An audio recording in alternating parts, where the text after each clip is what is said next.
台湾银行内幕曝光，黄金大风暴即将席卷全球，你的退休金还安全吗？大家好，我是阿苏，欢迎回到有书说。今天这一集我要先讲一个故事。在高雄三民区有一位72岁的退休长辈，大家都叫他林伯。林伯这一生过得很典型，年轻时在医院上班，早出晚归，30多年来兢兢业业，原领到薪水总想着享受，他却永远第一时间把钱存进银行。他常挂在嘴边的一句话是，能存一块是一块，老了才不怕没钱。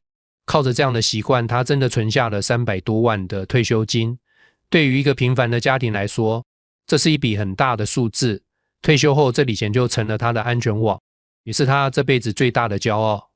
每次和老朋友聚会，他总会笑着说，钱放银行最稳，利息虽然不多，但至少安全。银行就像港湾，风吹雨打都不怕。然而日子并没有像他想象的那么安稳。这几年他开始发现生活变得不太对劲，最明显的就是吃东西。以前最爱的牛肉面一碗120元，现在涨到200元。早餐店的蛋饼从20元涨到35元。超市一袋米以前500元，现在动不动就要650元。林伯每次去市场都忍不住摇头，这钱好像变小了。有一次他跟老伴到日本旅游，带着跟5年前差不多的日币预算，本来想重温以前的行程，没想到不管是车票、餐厅还是伴手礼全都变贵，同样的预算东西却少了将近20%。他回到家深深叹气，我的钱没少，但能买的东西越来越少。这退休金正在慢慢缩水这种感觉比银行账户的数字减少还要可怕，因为他知道这是看不见的偷钱，是一种慢性流血。更让林伯紧张的是，某天一位老朋友在银行工作的前同事悄悄跟他说的话。最近我们内部开会，主管不断提醒大家要注意黄金市场的剧烈波动，还要提前准备。说真的，市场真的不太妙。这句话像一颗石头狠狠压在林伯心里，连银行自己都开始担心，那我辛苦存下来的退休金还真能安稳吗？大家应该都听过一句老话，乱世买黄金。从古代到今天，黄金都是全世界公认的避险工具。战争年代政局不稳，货币贬值时，黄金往往能保住财富的价值。正因如此，很多人一听到风险就直觉想到买黄金。但你知道吗？就在过去这半年，黄金的走势出现了异常，国际金价一度突破历史高点，每盎司超过2000美元。全球投资人一边惊呼黄金太强了，一边疯狂涌入市场抢着买。这表面看起来是黄金正发光，但实际上却暗藏危机。因为这一波大涨多半不是因为基本面真的变好，而是因为恐慌与情绪。举个最贴近生活的例子，在台北饶河夜市有一家老字号鸡排，原本一片70元，生意平平。突然某天有部美食节目报道，排队人潮一口气排到马路口，老板心想机会来了，立刻涨价到100元。结果呢，最初大家还是抢着买，但过了几周，等人潮退去，消费者发现不划算，队伍瞬间消失，价格也跟着回落。黄金市场现在的情况就像这片鸡排，它确实有保值的功能，但眼下的涨幅很大程度是因为投资人恐慌，把钱一股脑涌进去。这种情绪推动的上涨往往伴随剧烈反转的风险。一些专家已经警告，如果投资人情绪一旦冷却，这场黄金热潮可能会变成暴涨后的暴跌，甚至成为全球金融风暴的导火线。很多人习惯认为银行是最安全的地方，林伯也一直这么相信，但其实台湾金融圈内部早就开始流传一些不寻常的讯息。黄金存折的改变。过去黄金存折是很多小资族、退休族最喜欢的商品，因为不用花大钱，就能用少量资金参与黄金市场。但最近传出，有些银行开始限制大额买进，甚至提高交易手续费。表面上他们说这是风险控管，但内行人都明白，这背后的意思是银行已经嗅到风险，正在缩手。内部训练出现安抚客户课程。一位银行柜员朋友透露，在最近的内部教育课程里，新增了很多如何安抚焦虑客户的内容。甚至指导员工该怎么回答当客户问要不要把钱全领出来这类敏感问题。这代表什么？代表银行高层已经开始模拟最坏情况，如果哪天市场真的剧烈波动，不希望出现挤兑潮。3. 高层会议的隐晦提醒。更微妙的是，金融圈流出消息，有些银行高层在内部会议上直接提醒员工，未来半年市场不确定性非常高，要知道银行对外的口径永远是稳定、安全，请大家放心。可是一旦内部开始打预防针，暗示员工要小心，这就说明他们其实已经心里有数，接下来的情况可能不太好应付。故事回到林伯，他听到这些耳语后，心里更加不安，因为他知道这不是媒体吓人，而是银行内部员工自己都在担心。林伯坐在客厅，翻着存折，盯着上面的数字发呆。钱还在，可是他还安全吗？再过10年，这些钱还能保护我吗？对我们这些小老百姓来说，所谓的黄金风暴并不是新闻里遥不可及的专有名词，而是会实实在在影响到我们每一个家庭、每一份退休金的现实困境。很多人第一时间会以为是不是钱会一夕之间消失，其实不是，真正的风险在于钱依旧还在银行账户里，数字也没少，但它的价值和使用权正一点一滴被削弱。1. 购买力下降，钱没有少，但变得更薄。购买力下降是最容易被忽视却最致命的风险。我们每天都在使用新台币，可是当物价上涨的速度远远快过银行利息时，你会发现同样的数字能换到的商品和服务越来越少。最直观的例子就是大家熟悉的牛肉面。10年前，台北市一碗牛肉面大约80到100元，如今在市区随便一家店动辄要200元以上。林伯最爱的那家高雄老店，从原本120元一路涨到200元。他苦笑说，每个月多吃几碗，光面钱就能擦出1个月的水电费。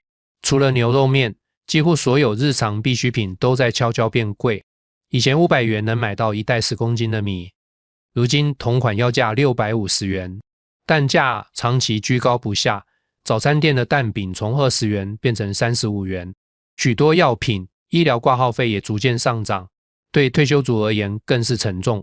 这些小数字的累积，对固定收入的长辈来说就是雪上加霜。林伯自己算过，几年前他拿着300万退休金，估算可以支撑20年生活。因为当时每个月的医疗费、生活费加起来不过2万多元，可是现在光医疗和生活开销就比以前多了30%，等于每年要多支出10万元以上。他沉重地说，如果物价继续这样涨，我的退休金可能连15年都撑不下去。购买力下降的可怕之处就在于，它不是一次性的大爆炸，而是长期的慢性出血。账户上的数字依旧是300万，可实际上这300万的含金量比以前少了太多。金融商品波动，退休金投资部位瞬间缩水。除了定存，很多退休族为了让钱活起来，会配置基金、股票甚至保险理财商品。这些在平稳时期看似能带来一点额外收益，可一旦遇上黄金暴涨、股市大跌这种剧烈波动，投资部位的缩水速度往往快到让人措手不及。最经典的例子就是2020年疫情爆发，台中一位退休老师本来很谨慎，把大部分退休金放定存，只拿出1/3投资全球平衡基金。他以为平衡基金风险不大，结果疫情一来，短短1个月内，基金净值竟然跌掉 20%。他当时每天睡不着，手机一打开就是一片绿色的净值表。儿子安慰他，爸，这只是短期，下半年会涨回来。可他心里很清楚，这种大跌即使能回升，也会让老人家的心脏和信心受到巨大打击。而这仅仅是一次疫情事件，如果未来因为黄金市场的剧烈震荡，导致股市或债市长期陷入不稳，退休族的投资部位将会更脆弱。对于年轻人来说，亏损可以靠时间弥补，但对退休族而言，每一次大跌都是对晚年生活的直接打击，因为他们已经没有太多时间等他回来。3. 银行可能临时限制提款，钱债却动不了。第3个风险听起来最不可思议，但其实在国际上早已发生过。当一个国家的金融系统遭遇冲击时，银行很可能会祭出临时措施，限制提款。希腊债务危机期间，银行规定每人每天最多只能领60欧元。阿根廷金融危机时更严格，许多人连自己账户里的美元都无法提领，只能被迫换成本国货币。很多人会说台湾金融体系很稳，不会吧？没错，台湾比这些国家安全许多，但不代表完全没有可能。当外部风险巨大时，金融体系也可能短期紧缩。想象一下，账户里明明有300万，却被规定每天只能领3万。账户上的数字依旧存在，但实际上你却无法自由支配，买房、急用医疗费，通通卡住。这种感觉就像去餐厅点了一桌菜，却被告知不好意思，今天只能先上白饭，其他菜要等，气到不行却无可奈何。除了林博的故事，其实全台湾已经有不少小细节透露出异常。这些信号如果串起来看，会发现黄金风暴并不是空穴来风。台北信义区一家银行柜员说，最近来询问黄金存折和美元定存的大客户变得特别多，过去1年都鲜少碰到的问题，现在几乎每天都有人问。银行内部甚至流传一句话，黄金是香饽饽，但也是烫手山芋，意思是大家抢着要，但银行本身却害怕拿太多。桃园机场一位地勤员工私下分享，今年以来过关时带金条，甚至大笔现金出国的人明显增加。过去偶尔才遇到1-2个，现在几乎每周都能碰到。有些乘客干脆明讲，怕钱在台湾缩水，先转到国外去。这些举动正好说明部分人已经闻到了风暴的味道。高雄一位70岁退休医师习惯把所有退休金放定存，他一直觉得医生收入稳定，银行利息虽低但安全。但这2年物价飙涨，加上自己身体状况出现问题，每月医疗费增加，他突然发现定存利息根本追不上开销。他无奈地说，钱还在，可安全感没了。既然风险真实存在，我们不能只是焦虑，而是要行动。以下3个策略能让退休金多一层保护。策略1，资产分散，不要把所有钱压在同一个篮子里，这句老话在当下尤其重要。举例 50% 放银行定存，确保基本生活开销， 20% 配置债券或稳健型基金，至少跑赢通膨， 30% 保留弹性，可根据情势调整，如黄金、ETF、美元资产，甚至房地产基金。资产配置就像煮火锅，定存是汤底，基金是主菜，黄金与股票只是佐料，千万不要整锅都放辣椒，否则一旦市场过热，你的锅会变得又辣又难以下咽。策略2，保留现金流，手边一定要准备一笔能随时使用的现金，至少能支撑3到6个月生活。这样即便银行临时限额，你也不会陷入没钱可用的困境。对退休族而言，现金流就是缓冲垫。策略3，持续监控资讯，退休金不是放着就好，而是要持续守护。定期关注央行政策、银行公告，甚至国际局势，提早察觉异常，就能在风暴来临前调整资产。很多长辈一旦退休就懒得看新闻，但这反而让风险更大。回到故事的林博，他常说，以前我觉得银行是最安全的地方，现在才明白，安全不是放着不管，而是要懂得守护。朋友们，退休金不是突然消失，而是会一点一滴缩水，被限制。真正能守住退休金的人，不是因为运气好，而是因为提前做好准备。最后，我想送给大家一句话，退休金不是守着就好，而是要守护。只有准备好的人，才不怕风暴来袭。如果你觉得今天的分享对你有帮助，记得帮我按赞、订阅、开启小铃铛。也欢迎在留言告诉我，你觉得黄金现在是避险天堂还是危险陷阱？我会挑几则留言在下一支影片中回复大家。我是阿叔，我们下次见。